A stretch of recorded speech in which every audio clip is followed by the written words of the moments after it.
नमस्कार, मैं संजय पांडे और आप देख रहे हैं समाज की बात। अब मैं आ गया हूँ मखदूमपुर बाजार में। देखिए, आप पहले भीवा पार में थे, अब उसके आगे हैं। और जिस तरह से दिव्यांग भाजपा के कार्यकर्ता सीताराम उपाध्याय को पुलिस वालों ने दौड़ा दौड़ा करके पीटा और इतनी मार लगी कि उसके बाद उस घटना में उनकी मृत्यु हो गई। अब हमारे सामने है वर्तमान में बीजेपी के सादात मंडल के अध्यक्ष दिलीप पांडे जी। घटना की निंदा करने के लिए कोई शब्द नहीं है, इससे ज़्यादा मैं कुछ नहीं कहना चाहूँगा। इस घटना से पूरे जनपद ही नहीं, पूरे प्रदेश के कार्यकर्ताओं का मनोबल गिरा हुआ है। यदि हम सत्ता में रहते हुए अपने कार्यकर्ताओं का संरक्षण नहीं कर सकते तो फिर ऐसी सत्ता का क्या मतलब है। कि कह रहे थे कि अगर हमारा संरक्षण नहीं हो सकता, हमारा कार्यकर्ता सुरक्षित नहीं है, तो आखिर हम ऐसी सत्ता का क्या करेंगे। और आप वहाँ पर सुने, अगर लोग बिल्कुल उनके एकदम विचार बदल से गए हैं। लोग इतने गर्म है इस बात को लेकर के कि पार्टी के कार्यकर्ता को पुलिस ने दौड़ा दौड़ा करके लाइट बंद करके अंधेरे में और इतना पीटा कि उसकी मृत्यु हो गई। और ये बात पूरे गाजीपुर जिले में जितने भी बीजेपी के कार्यकर्ता हैं, उनके अंदर एक उबाल सा पैदा हो गया है।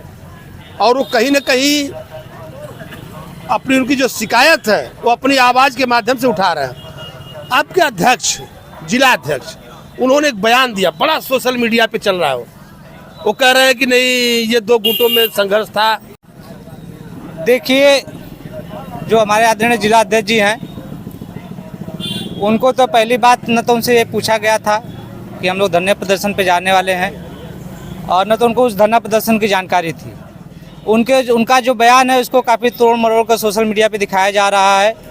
जो उनका बयान वायरल हुआ है वो उस घटनाक्रम को लेकर नहीं था। उनसे किसी एक पत्रकार महोदय ने फ़ोन किया था, तो एक दूसरे गांव की एक घटना थी। जैसा कि आप लोगों को जान रहे होंगे, जैसा कि उन्होंने कहा कि वो दो राय साहब लोगों का विवाद है, तो उनका जो बयान था उस घटना के परिप्रेक्ष्य में नहीं था।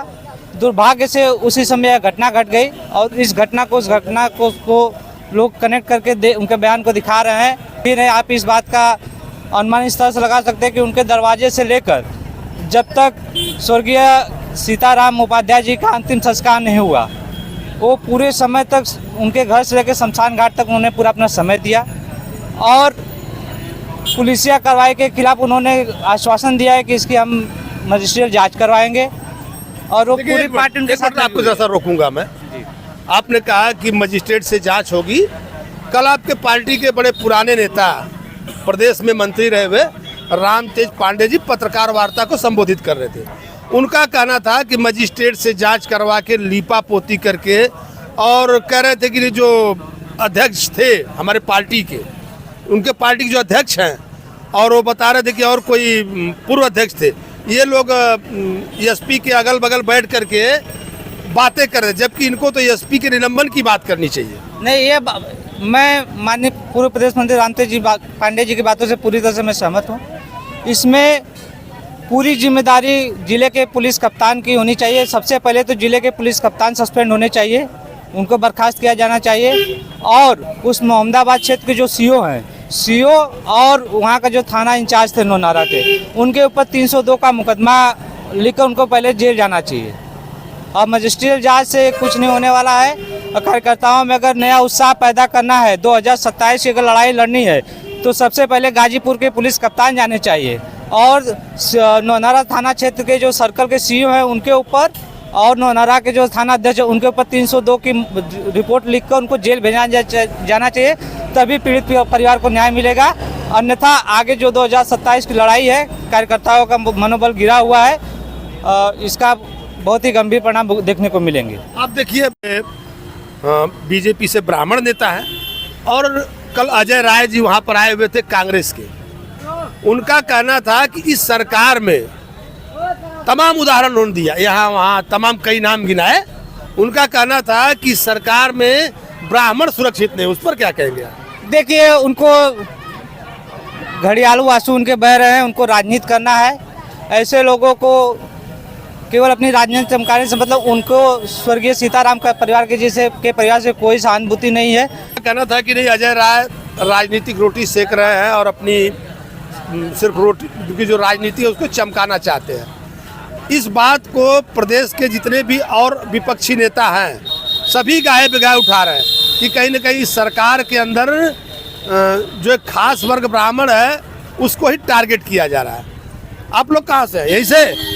बस ही हाँ, सबसे पहले मैं आपको धन्यवाद दे रहा हूँ और जितने भी इससे मीडिया के माध्यम जितने भी बंधु देखेंगे उनको भी मैं धन्यवाद देता हूँ। देखिए, रही बात जो प्रशासन की है, जो प्रशासन की बात है, कहीं न कहीं प्रशासन खुलेआम जो है कि अपनी मनमानी कर रही है। अगर नौनहरा थाना की जो बात है, अभी एक बीजेपी के कार्यकर्ता है, बहुत ही यहाँ के कर्मठ कार्यकर्ता हैं, अभी देखने में आया कि नाराज़ चल रहे हैं, तो वाकई में कहीं न कहीं जो हमारे प्रदेश का जो प्रशासन प्रणाली है कहीं न कहीं ध्वस्त नज़र आ रही है। देखिए, वो पांडे जी भी आरोप लगा रहे थे, सब लोग कह रहे थे कि नहीं, जो कर्मचारी अधिकारी बेलगाम हो गए हैं और जो घुसखोरी है चरम पर है। जी, ये तो बात सही है। इन्होंने अपने गवर्नमेंट की, अपने सरकार की जो बात कह रहे हैं कहीं न कहीं सही कह रहे हैं कि ये भ्रष्टाचार जो है चरम सीमा पे है, इन्होंने स्वीकारा है। और जो ये बात कह रहे हैं कि इसी जगह नहीं, प्रशासन में नहीं, हर जगह पे, हर मोड़ पे। मैं एक बहुजन समाज पार्टी का एक कार्यकर्ता हूँ। मैं बस इतना कहना चाहता हूँ कि ब्राह्मण जाति के जितने भी समाज के लोग हैं, अगर इनका हितैषी अगर सिर्फ की है तो सिर्फ बहन कुमारी मायावती जी की है, इसके सिवा इनका कहीं भी सुरक्षा नहीं है, न कहीं इनका सम्मान है। अरे आपने तो बता दिया कि आप बहुजन समाज पार्टी से हैं। मैं जरा इतिहास में जाऊंगा तो नहीं, बात लंबी हो जाएगी, बात थोड़ी लंबी हो जाएगी, ऐसी बात नहीं, बात थोड़ी लंबी हो जाएगी। खैर, जो भी है, उनके नारे, बहुजन समाज पार्टी के नारे बदलते रहे हैं और समय के साथ उनके नारों में काफ़ी चेंजेस हुआ। राजनीति का दौर है, चार परिवर्तन होता रहता है, ऐसी बात नहीं है। लेकिन सच में ये है कि ये जो ब्राह्मण समाज है यह एक बुद्धिजीवी और इसको एक ब्रह्म ज्ञानी इस समाज कहा जाता है और कहीं न कहीं इनके सम्मान को ठेस पहुंचा है इस सरकार से, इस प्रशासन से। तो हम लोग भी इस दुखद घटना के साथ हैं। और दूसरी बात ये है कि जो भी प्रशासन के अधिकारी इस घटना से संलिप्त हैं उनके साथ कानूनी कार्रवाई की जाए। लोग कह रहे हैं कि जब बीजेपी के कार्यकर्ता धरना प्रदर्शन कर रहे हैं तो वो सुरक्षित नहीं है, तो इसके डर से जो बाकी विपक्षी हैं उनकी हिम्मत नहीं हो रही धरना देने की। हाँ, ये तो बात सही है सर। ये सच्चाई है कि पूरे प्रदेश में यहाँ तक आप देखेंगे कि फेसबुक हो या कोई विचार अपना देना हो तो कोई भी व्यक्ति वो लाइव नहीं हो रहा है। इसलिए नहीं हो रहा है कि कहीं न कहीं मेरे बोलने से अगर कहीं टूटियाँ हो जाती है तो प्रशासन के डंडे लग जाएंगे, हम घेरे जाएंगे। इसलिए पूरे प्रदेश के लोग चाहे जिस वर्ग के हों सभी लोग भयभीत हैं। ऐसी घटना हुई, सीताराम उपाध्याय के परिवार वाले कह रहे थे कि नहीं, हम जो 10 लाख रुपए की मदद आई है, शायद रिपोर्ट में आया कि मृत्यु हार्ट अटैक से हुई है, बोले हम पैसे वापस कर देंगे अगर मृत्यु हार्ट अटैक से हुई है तो। और उनका परिवार काफ़ी गरीब भी था। और वहाँ पे आपने कहा कि नहीं, पार्टी अध्यक्ष को ये सूचना नहीं थी कि नहीं लोग धरना प्रदर्शन दे रहे हैं, लेकिन उसमें पार्टी के बड़े पुराने कार्यकर्ता उस प्रदर्शन में दिख रहे थे। तो कम से कम इतना तो आपने कह दिया कि उन्हें मालूम नहीं था, जो उनका वीडियो चल रहा है दूसरा है। लेकिन नैतिक जिम्मेदारी बनती थी कि कहीं ना कहीं पार्टी कार्यकर्ताओं के साथ खड़े रहें। देखिए, हम जैसा कि मैंने पहले आपसे कहा कि उस धरना प्रदर्शन के बारे में अध्यक्ष जी को सचमुच कोई जानकारी नहीं थी। जैसे एक परिवार का मुखिया होता है, अगर परिवार में किसी को कोई काम करना होता है तो मुखिया से बता दिया जाता है कि हम यह काम करने जा रहे हैं।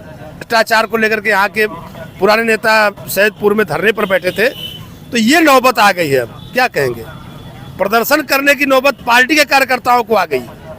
पुरानी बात कर, जो तहसील में भ्रष्टाचार को लेकर के उनका प्रदर्शन था पूर्व नेता रामतेज पांडे जी का, मैं उस पर बात कर रहा था कि देखिए अब ये दौर आ चुका है कि जब आदमी, देखिए पार्टी का कार्यकर्ता कब प्रदर्शन करता है, जब पानी सर के ऊपर जाता है। नहीं तो कोई भी पार्टी का कार्यकर्ता अपनी पार्टी का बचाव लाख गड़बड़ हो करता ही रहता है, तो आखिर ये नौबत क्यों आई? देखिए, कुछ तहसील क्षेत्र में कुछ विसंगतियाँ थी जिनके बारे में बार बार अवगत कराया गया था, लेकिन वो दूर नहीं हो रही थी। तो उन विसंगतियों को दूर करने के लिए माननीय जी बैठे थे और उसके बाद उसका निराकरण भी कराने का प्रयास किया गया।